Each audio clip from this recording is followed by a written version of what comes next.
টিহা পয়সা নাই, কি করি? কেউ তো লাভের পরও দেয় না, সব জায়গা মারি মুড়ি খায় শেষ করে থইছি। দেখি আড়ির বাজার তো মঙ্গা।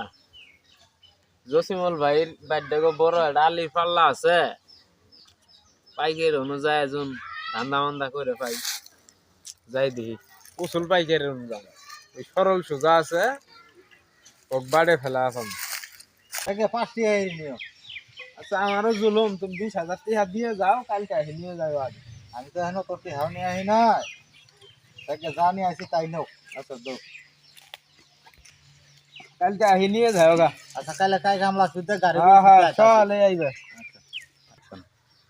উসুল ভাই তো বোকা বানায় 20,000 টাকা ধান্দা করলামই, এখন কি করি? যার আড়ির নাম কয়ে টিহা নিছি, এরা তো এলাকা ছাড়া করবো আমাক এক বেলা মধ্যে। কি করি? না আজকে খেলামু, খেলা একজন মারি আড়ি আলাক 200 টিয়া চা পান খিলে কম বলে ভাই বড় ভাই তো আগে আড়ি বেশি এলাইছে, আর জন না মারি তাহলে আজকে পলায় ঝামগা এলাকা ছাড়ি।